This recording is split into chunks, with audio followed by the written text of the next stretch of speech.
All right. Well, good morning, everybody. My name is Lou Silverman. I am an attorney by practice, but I'm really interested over my life in leadership and success, and really have always sort of had this sort of deep-seated interest in how people become so successful as leaders, and also just people that have achieved huge success overall. And I wanted the opportunity to talk to somebody, and I'm really lucky today because John Skelton has joined us today for a leadership discussion. John, thanks for joining us today.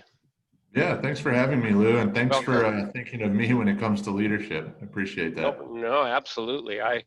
As we'll develop this morning in our chat, I think our listeners will kind of get an insight into why I chose somebody like yourself with your sports background being important, but not just your sports background, your family background, now in business. Before I kind of go into a little bit of background on yourself, tell me what are you doing these days and how's it going? Yeah, so at the beginning of the year, I opened up a senior helper's office in Tempe, Arizona. So we opened up in March. It's a senior in-home care company. We go into the seniors' homes. We provide non-medical help, whatever that might be, in order to help them stay safe in their homes as long as possible. So Very it's good. we got hit with COVID right when we were opening, but we were able Right. to kind of battle through everything, and we're starting to see the light at the end of the tunnel now. Well, that's really great news to hear. Yeah, I know you started your business at a horrible time. Couldn't have Yeah, been well, couldn't have been a worse time. So that's true. I always say at least we weren't a um, restaurant opening right yeah, in March. It exactly. can always be Well, worse. well, I wish you the best of luck in your business. So a little bit of background on John. I'm going to go ahead and because if I ask John to tell us his background, I know that John's a relatively humble guy, and he's not going to go into the detail I'm going to go into here. So John grew up in El Paso, Texas. One of my interests in John from early on in his career was that we're both from El Paso, and I thought, wow, that's pretty neat that a guy from El Paso has made it into the NFL. So I became interested in John's history a little bit. He went to Burgess High School, which was a rival of my high school, Coronado High School, and he lettered in football, basketball, baseball, and track. Did you ever go to class, John? Those were all after school activities. Okay. There was time for Um, class. he earned first team all district in the class 1 or class 4A and all city honors, was named the offensive MVP by the El Paso Times. And he finished his football career as the starting quarterback in the 2006 El Paso All-Star game. In basketball, this is just kind of, to me, this is disgusting. In basketball, John earned all city, all district, and all region honors.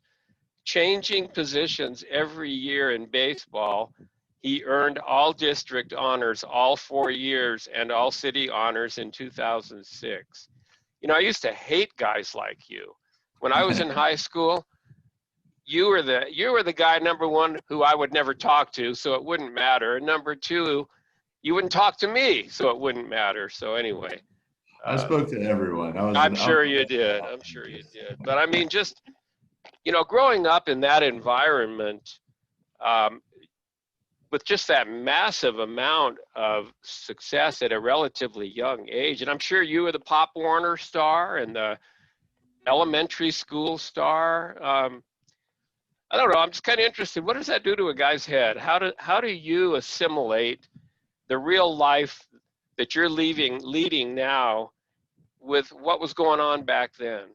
It's like, wow, life is tougher than I really thought it was ever going to be.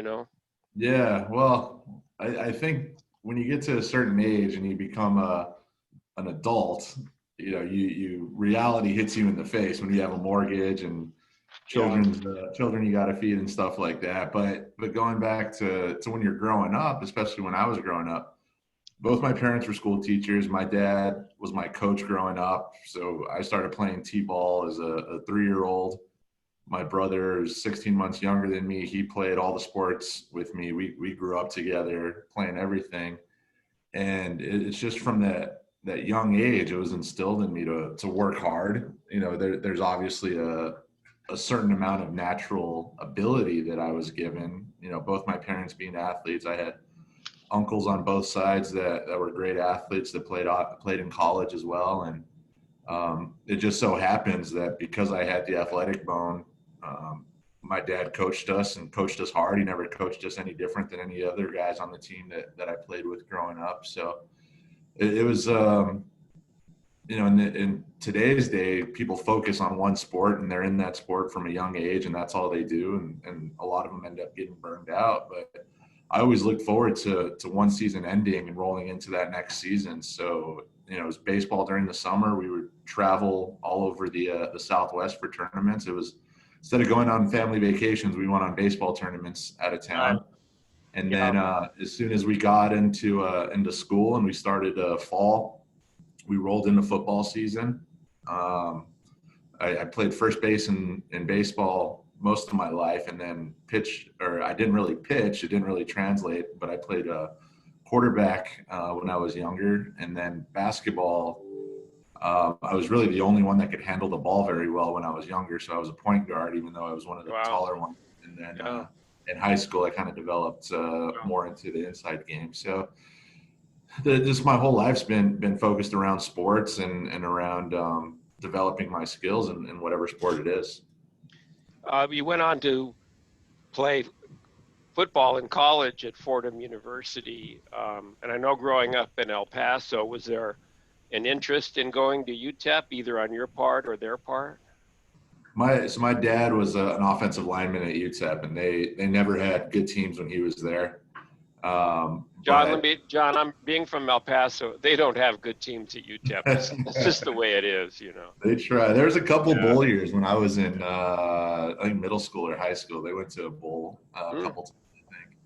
But from a young age, my dad and all the high school coaches would get tickets from UTEP to go to their home games. So we would go to 2 or 3 games a year growing up, and we'd watch the games. And my brother and I would, run up and down the stands and go to the little kid area that they got and stuff.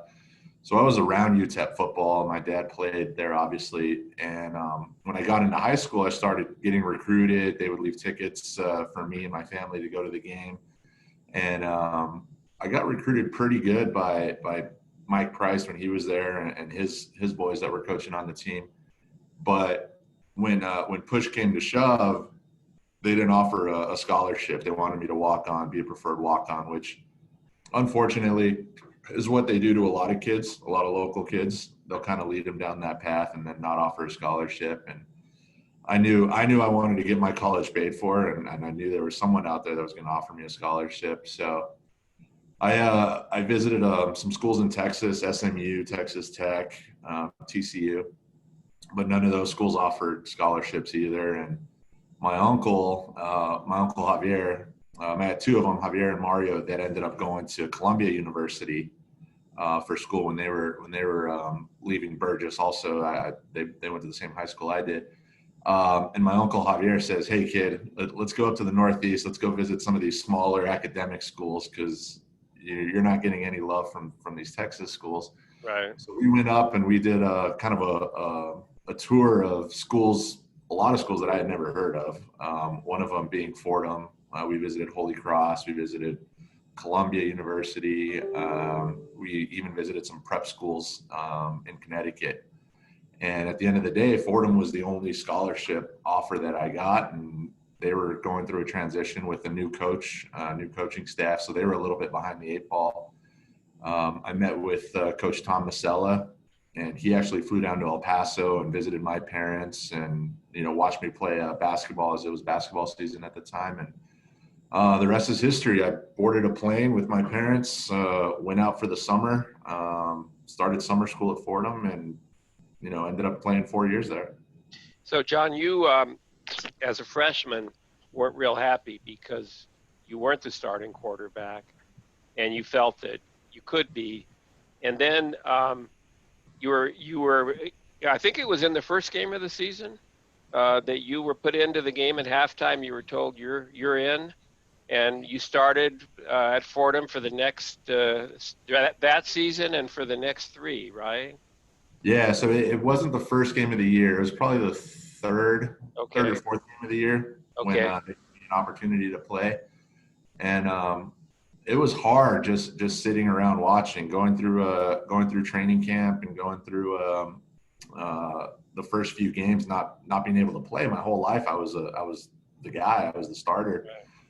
So it took a lot to sit back, but I was preparing all the time. I was calling my parents back home, telling them that I think I should be the guy playing. I should get the opportunity and this and that. And they both kept telling me, just keep working hard. You'll get your chance. It'll come. And sure enough, the senior quarterback wasn't doing so well, and the new coaching staff wanted to make a change. So I ended up playing, and we did. I think we were 6-6 that first year, and we ended up winning 3 of our last 4 games to end the year. And I was the starter for those games. And then going into my next year, I was named the starter and ended up playing the next 3 years as a starting quarterback at Fordham. So let me ask you, as a starting quarterback, as a freshman with a team that I understand was quite stacked with seniors, tell me a little bit about how that works in the leadership. How do you gain their trust when you're like an 18-year-old kid and they're 21, 22-year-old guys? And I'm interested to know how that worked out. I mean, that was such – I mean, first I'm going from El Paso to New York, so that was a culture shock in itself. And then we're in the locker room getting ready for our first practices, and you look over and there's what you think is a grown man. He ends up being 22, 23. I'm 18. And it's a little intimidating, and it's intimidating for anyone stepping into that situation, no matter if you're a 5-star recruit and you're going into Alabama or something. You're playing with grown men in college. And it's I've always come from a quiet leadership role. I'm not the rah guy that's going to jump up and down, but in order to earn the trust of guys that have been playing college ball for 2-3 years, and you step into that role, you have to know what you're doing. You have to be sharp. You have to know what everyone else is doing, and you got to be able to point out problems that you might see. So if someone's lined up incorrectly, or if someone ran the wrong route or stepped the wrong way on a block, you have to go out and you have to talk to the guys about it and let them know. And you don't do it in a bossy way. You don't do it in an intimidating way. You just do it, hey man, step up next time, get your depth on the route, whatever it is. And you just gotta work with the guys. They gotta know that you're coming from the right place, and that you mean well, because rising tide lifts all boats. So if they're doing the right thing and you're getting them on the right page, you're going to win some games. And my sophomore year, we ended up winning some games and winning the Patriot League. Did you ever feel that because of any kind of an age difference or maybe even a cultural difference that somebody wasn't accepting you as a leader? Or were you always kind of capable of taking that leadership role on? Yeah, I think that's the great thing about sports is sports crosses cultural lines. It crosses race lines. So my freshman year, I get dropped off at the dorm, and there was 5 of us that were kind of moving in on that same day. And I walk into my dorm, and 3 of my roommates are black. And at Fordham, at Burgess in El Paso, we had 3 black guys on the team, and I'm living with these guys, and one from Ohio, one from New Jersey, and one from Florida, and we're just all over the place. But our commonality was sports. Right. We all played. We were all great athletes at our high school, well respected. Got to Fordham, and you kind of build that bond through sports. So once you establish that bond, the natural leaders are going to rise to the top, and people are still going to respect whoever that is, wherever their background is. As long as you can play ball and you're doing things the right way, you're going to earn that respect one way or another. And then that's when it comes. That's when the leadership role comes, and that's when guys start to follow you, is when everyone's on the same page. You and I have that commonality, and it's certainly not our height, and it's certainly not our athleticism, but it is that we're both from El Paso. And what I'm curious, right? And Yeah.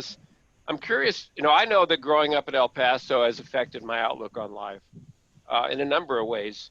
The large Hispanic population, being on the border, being a relatively isolated spot in the world. Uh, anything is 400 miles away, right? No matter where you look, it's 400 miles away. How did that affect you growing up? And I'm kind of curious to know how that background affects you in your outlook on life. Yeah. So you were probably the same way, Lou. Well, yeah, you were probably the same way in El Paso. You don't know any better growing up. That's Right. your world. So That's you your don't understand that there's a world outside of your neighborhood or your town in El Paso in this case. Um, but the diversity in El Paso, the 85% Hispanic population, my parents being from, or my mom being from El Paso and Juarez, and my grandparents being from Chihuahua, um, everyone thought I was a big, tall white guy. I was like, well, I get that from my dad, but my mom's side of the family is tall too. She's Hispanic. And it gives you a different outlook on the rest of the world. You go, like I said, I go to Fordham and the majority of the team's black. I've never been around black guys that much, but I've been around other minorities. I've been around people that see the world a little different. And you gotta, I think I think I grew more empathetic leaving El Paso and understanding, being able to put myself in someone else's position and understanding that. And I think as a leader, you gotta come from a place of empathy as well. You gotta understand what a teammate's going through, or understand what a coworker's going through, or understand that there's a world outside of your world, and you got to be able to step into it sometimes and understand that. And I think growing up in El Paso and growing up with the people that I did and the family that I did, I learned a lot of that. So just real quick on your family, I know I've met your mom and dad, and they're absolutely wonderful people.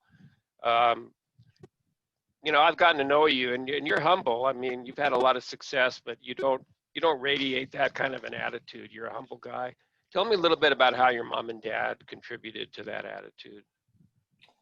Yeah, my mom grew up in Juarez, speaking Spanish as her first language. My grandfather was was basically coming across the border for work. He worked in the maquilas for a textile plant there, and applied to get the family over to the States, and eventually they did. And my mom got thrust into third grade without speaking a lick of English, and kind of learned on the fly basically. And my mom tells stories about, getting yelled at because she was the Mexican girl at the school, and it was a white neighborhood and no one wanted them there, and this and that. So I learn a lot of the empathy, and I think the demeanor comes from my mom and just stuff that she's been through. And she became a teacher. She started teaching at a young age, and she chose to teach in South El Paso, one of the poorest parts of the city. And during the summer, I'd go over to her school and eat lunch with those kids and play on the playground with those kids when they were doing their summer school stuff. So, I got to see a different side of the world when I went to school with my mom. And then my dad was if you ask any of my family members, my dad was a fighter growing up, and he was a bouncer at all the bars and the clubs and stuff like that. And he grew up playing football, and he was a great athlete, threw the shot put and disc. And when he met my mom kind of reined him in a little bit, I guess. And when I was born, he just wanted to coach me. He's like, well, when can we get him in cleats? When can we get him coached up and start that? So he was my coach growing up. He was the one that instilled a lot of the hard work and the effort. And if you're going to do something, you're going to do it the right way. You're not going to half-ass it. And I remember I was probably 16 at the time, 15, 16, and I asked my dad if I can get a job.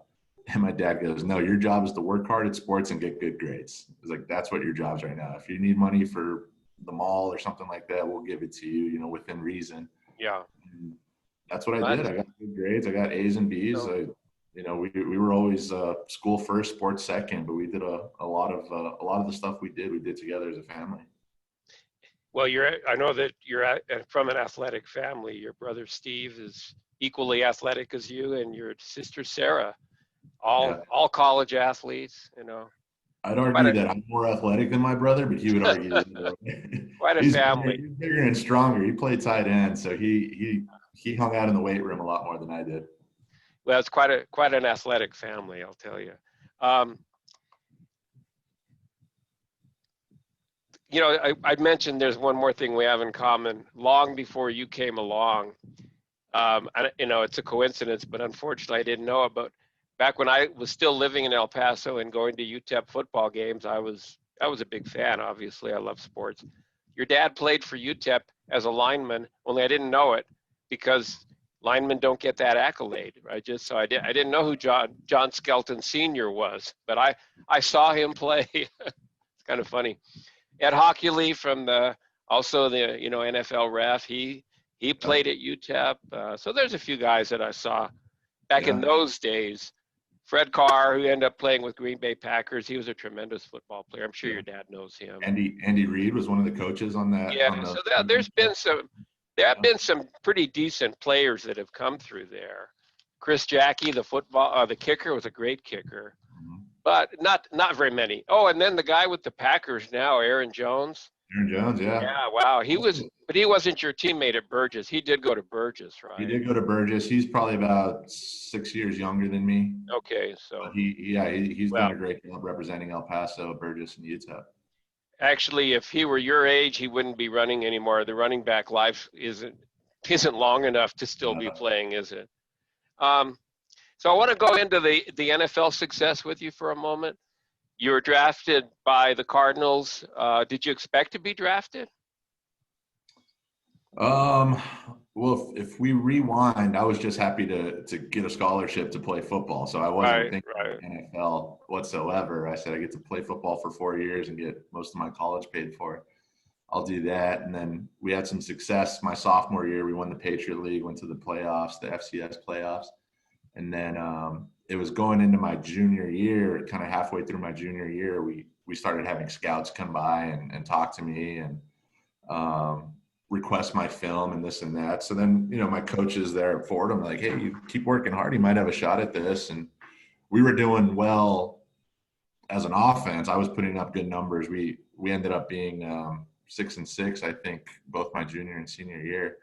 So not a lot of success in terms of wins and losses, but once my senior year was over, I spoke to an agent and he goes, hey, you could go anywhere from the third round to undrafted. We just don't know. You're a small school guy. You're out of Fordham, a school that hadn't had someone drafted since 1967 prior to that.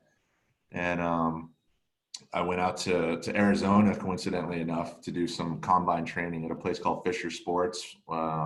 Worked out with a bunch of other guys there and was fortunate enough to get drafted in the 5th round by the Arizona Cardinals. Where were you on the evening of the draft?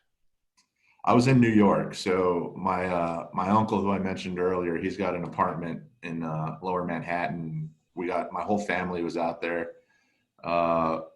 It was the first year that the draft was a Thursday, Friday, Saturday.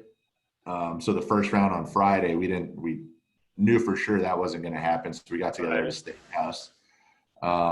And then Friday we got together, I think just at a local bar or something, and we hung out. And then on Saturday, we all got together at my uncle's apartment. And luckily, I didn't have to wait too long on Saturday. We got the call pretty early from the Cardinals.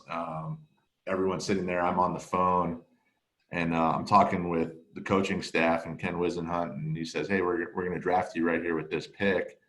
And then I told everyone the Cardinals, and they start cheering, and I'm still on the phone. And then about a minute and a half later, it comes across the TV that I got drafted. So I can vividly remember my grandfather, who was probably in his mid 80s at the time.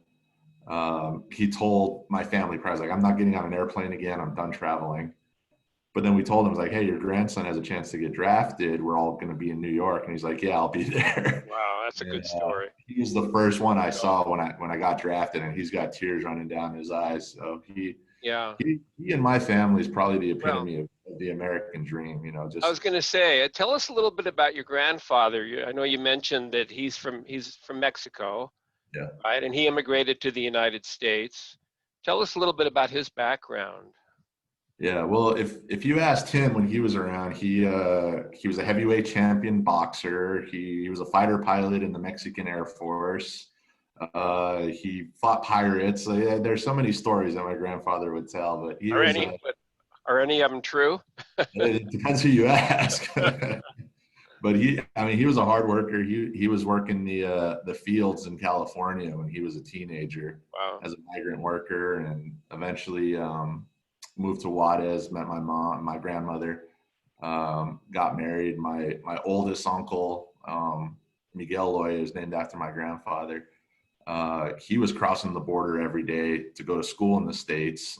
He had a visa to go to school. He graduated high school early, graduated college early from UTEP, went on to Harvard.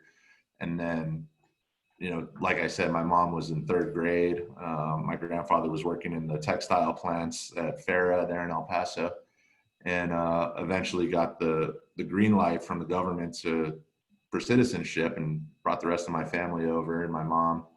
I have my two youngest uncles. They always get a hard time from the rest of the family because they were only born in, they only know the States. They don't know the hardships of growing up in Boston. Yeah. So they get some guff from my aunts and uncles. But my grandfather, he was the backbone of the family, and he always instilled hard work on his kids, on my aunts and uncles and my mom. And he never went. It's funny because he never went to any of his kids' sporting events. He was always working. He was always doing something. But he went to a lot of my sporting events and my brother's sporting events. He was at all my high school football and baseball and basketball games. So it was great having him around. And Yeah. we lost him probably about 5 years ago now.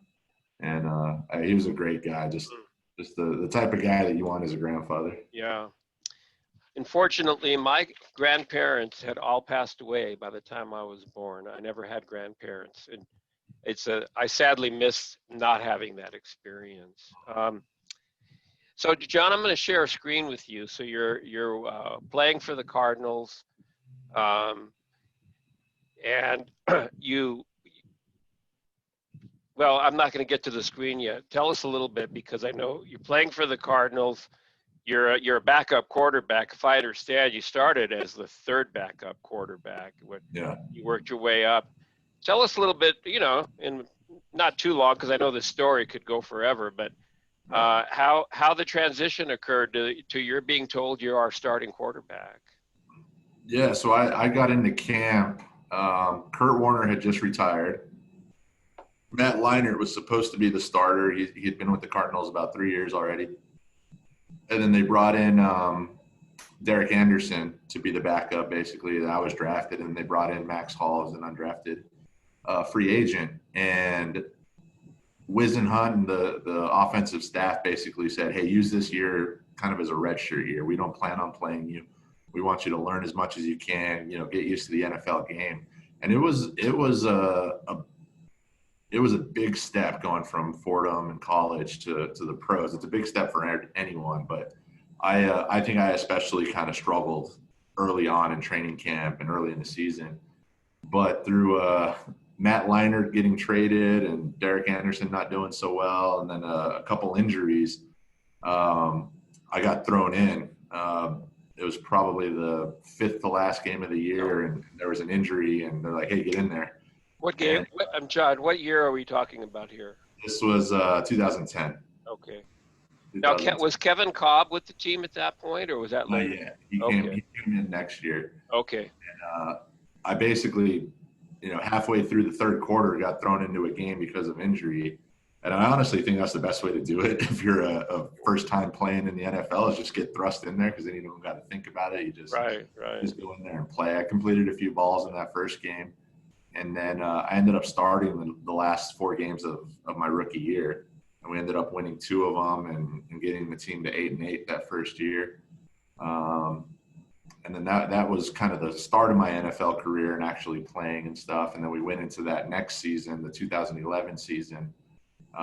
is when the Cardinals brought in Kevin Cobb through a trade with the Philadelphia Eagles, and he got named the starter going into that year. So back in 2010, you had a game against Dallas on Christmas Day, if I recall correctly. So yeah. I'm going to share the screen with you here, and I obviously hope this works. So can you see that? I see Jerry, yeah. All right, so I want you to, after I play this, about a 45-second little clip here. So here we are, setting the stage. You're playing the Cowboys on Christmas. Is it Monday Night Football, I believe? It was a Saturday, I think, Saturday night. But it was prime time. It was prime time game. And you hadn't thrown a touchdown pass yet, had you? I had not. No. You were ready, though. I have a feeling. So tell us about this. Jerry Jones, not liking it. He certainly wouldn't like this. John Skelton, the first ever Fordham quarterback in the NFL. We're learning a Fordham man needs a good. There's Andre wide open. There he is. Got to cover him. Yeah, so Andre is actually from the Citadel, so two small school FCS guys there getting together. I think that was his first touchdown as well. Well, so shut that off here. All right, so, I mean, that made me excited watching it. You must have been out of your shoes at that point.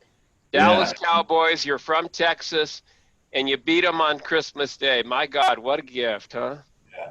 And people ask me all the time, oh, growing up in El Paso, you must have been a Cowboys fan, right? And I said, no, I actually hated the Cowboys. Really? My dad hated the Cowboys growing up. Well, I'll tell you, because I grew up in the Roger Staubach era, so if you ever get a chance to introduce me to Roger, I'll take advantage of it. I used to love that guy. Yeah, all right. That's a great memory. I still have people from El Paso, even people out here that are Cardinals fans that hate the Cowboys. They have that. Well, I have to admit I don't love them anymore. I loved the Cowboys growing up, but Jerry Jones has kind of taken care of that for me. So I've become a Cardinal fan. I mean, you live in Phoenix, you watch them, and honestly, you made me a Cardinal fan because I was such a fan of you. So I'm going to ask you a little bit, John. I know you played for a lot of different coaches over the years, and everyone's got a different style. I'd like to ask you about how their styles have affected you. Who did you like? Who didn't you like? How does that leadership style affect you? Yeah, well, I think it's easy to say that my dad was my best coach because growing up, from T-ball all the way up through high school, he was my coach, and he was always harder on me and my brother than any of the other teammates that we had. And I said it before, he instilled a bunch of hard work, and he coached us hard. That's probably the best way to describe it. He coached us hard. And I remember my mom telling a story one time. We were out on the baseball field. We were probably like 10, 11-year-olds or whatever. And someone made a mistake on the field. My dad's yelling at everyone on the field, like, we can't get an out. We can't get out of the inning. He's just dog cussing everyone on the field.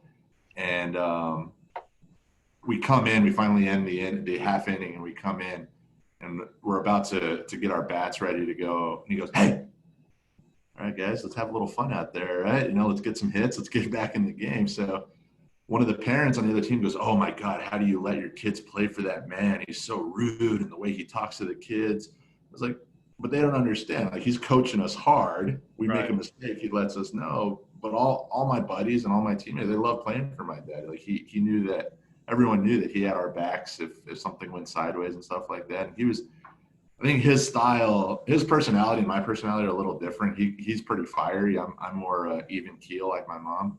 But when something needs to be said, it needs to be said with vigor, it needs to be said with intent, I can do that. And I think that goes a long way than just yelling all the time. So him and his style are probably the type of coach that I always got the best out of me. And throughout my career and growing up, you have to coach people differently too. You can't yell if you're in the NFL and you're a coach, you can't yell at another guy who's 30 years old who's been doing this for 10 years the same way you can yell at a rookie or something like that.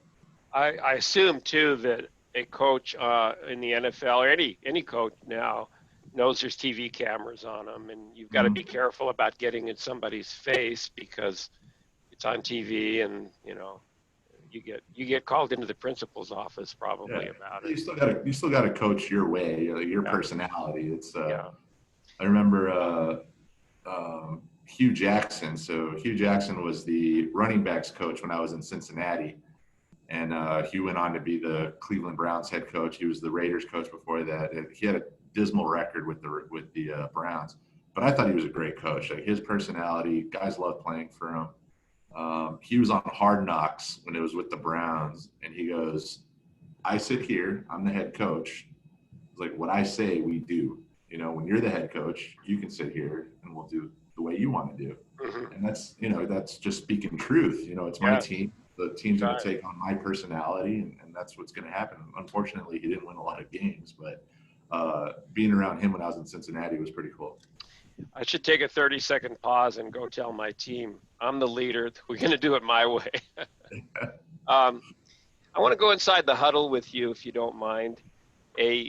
For all the successes that you've had, you've also had failures, right? You've had failures. You've had passes intercepted.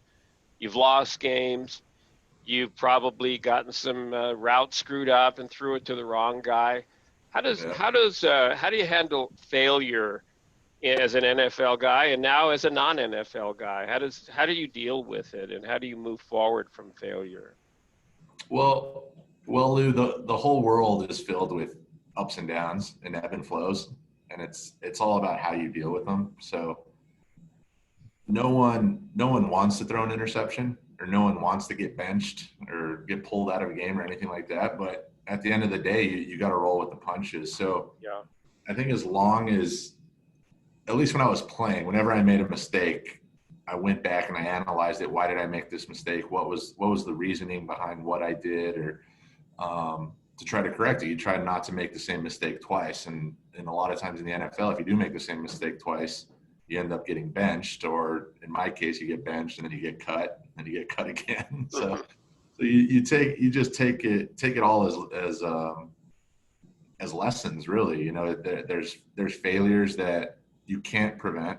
I opened my business right when COVID hit. That's something that was out of my control. I can't worry about what's going on in the world. I can only control what I can control. And I think that goes a long way in understanding why you're failing or why it was a failure, and correcting that and coming back and doing it the right way, or triumphing from it. So it's you got to learn with every opportunity. And I made it to the NFL. I would have loved to still be playing right now, but the reality is I'm not. So I can't be bitter about it. I can't hit the goal for it. You just you pick yourself up and you keep moving forward.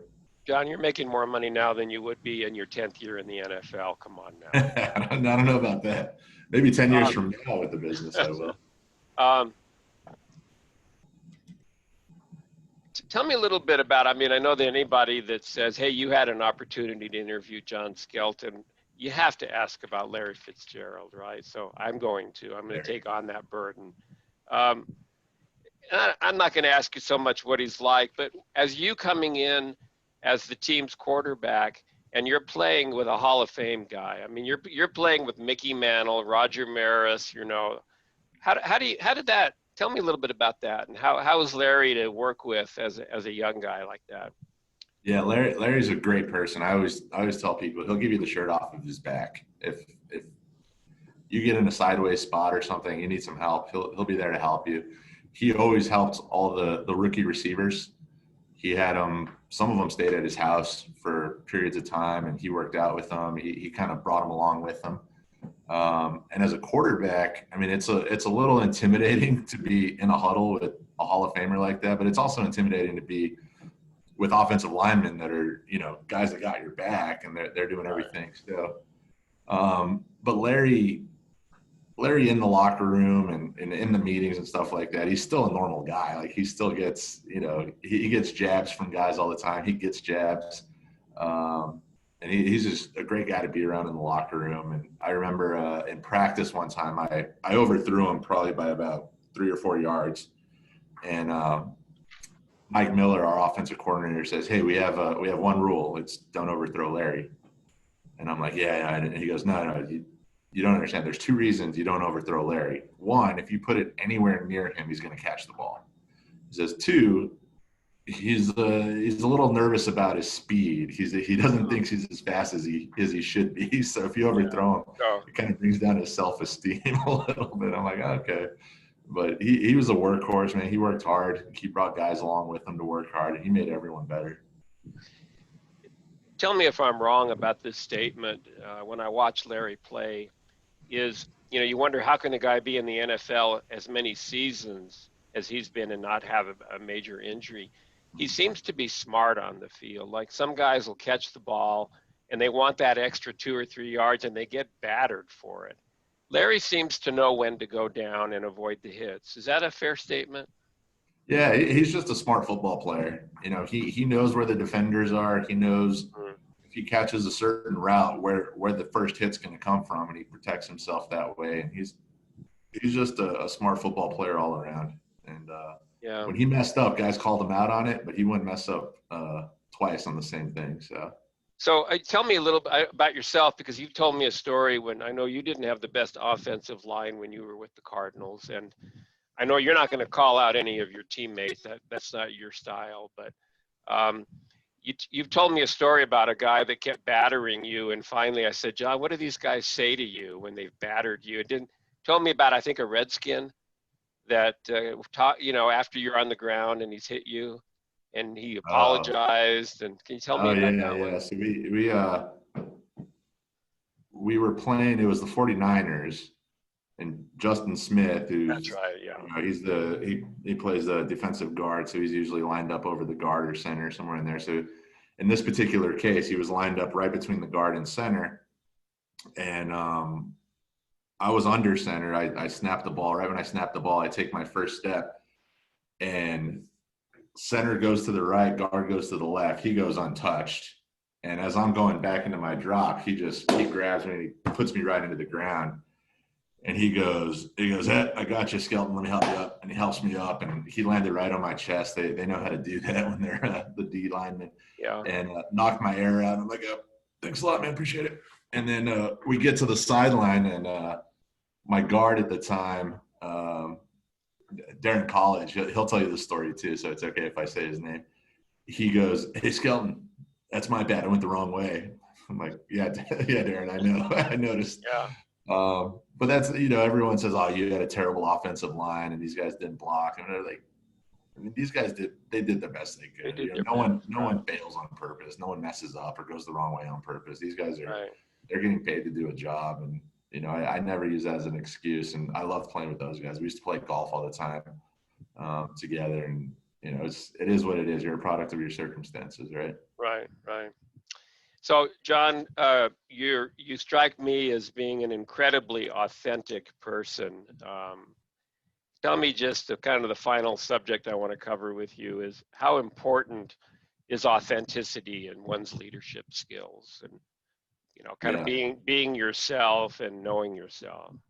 Yeah, you 100% got to be genuine to yourself and authentic, and because people are smart. It's easy to say that you can fool someone, but when you're in a leadership role and people are looking up to you or they're looking for guidance in whatever facet it is in life, if you're not genuine and you're not coming from a genuine place that you care or you want to do better, then people are they're gonna realize that, and I have my office manager here, and I tell her all the time, like, look, if I do something wrong or if I'm not doing something the way that you thought it should be done, just tell me, be authentic. I can admit when I made a mistake or when I haven't done right by you or something like that. Just tell me that. And having open and sincere conversation, I think, goes a long way as well. So I said earlier in the interview that I'm not the rah jump up and down, let's motivate guys to go. I'm more of the quiet lead by example and do it that way. So, you can't tell someone to do something that you're not willing to do yourself. And I think in whatever aspect of life is, whether you're being a leader of a company or, a leader of a family, a team, a sports team, whatever it is, people have to know that you care, and people have to know that you're being genuine. Well, I really appreciate that. I want to thank you so much for joining us today. I know you're starting to get yourself sort of immersed into the community. Tell us a little bit about what you're doing in the Tempe community or the general area now to become kind of a good citizen. Yeah, well, I say this in the most sincere way possible, Lou. I think you've helped me a ton. Thank you. When I first met you, for the people listening, I met you through a mutual friend. Yeah. That you met through the Tempe leadership. Right. And you got an opportunity to meet me. And I think ever since then, you've kind of taken me under your wing, at least when it comes to meeting the right people in Tempe. So right now I'm on the board of the Tempe Community Action Agency, a board that you used to be on. And then you took some time off. Now you're back on again. Right. I've done some work with Boys and Girls Club. I've met with some Rotaries, and I'm just trying to integrate myself, I guess, in the city of Tempe as well as the East Valley. And my business is based on helping seniors and doing right by seniors and making sure they're safe and healthy in their homes. So, as far as you saying that, I'm genuine and, I'm sincere in what I do, I'm a member of all these different community organizations because I genuinely think it's the right thing to do and I enjoy doing it. And that all leads into who I am, I guess. Yeah. Well, that's wonderful. Listen, I want to thank you again. And I know you have a son named Jonah. How old is Jonah now? Yeah, Jonah is 6 now. He's in first grade. I know he's a wonderful little boy. So to thank you, I've got a $50 gift certificate for you for some burros so you can take Jonah for a few Taco Tuesdays. I'll get that over. He loves tacos. I know. I'll get that over to you as soon as I can. Right Again, on. thanks a lot. I think you're a wonderful guy, and I've really enjoyed the chance to talk to you. Take care. Yeah. Thanks for thinking of me, Okay. Lou. Appreciate it. Okay. Bye-bye.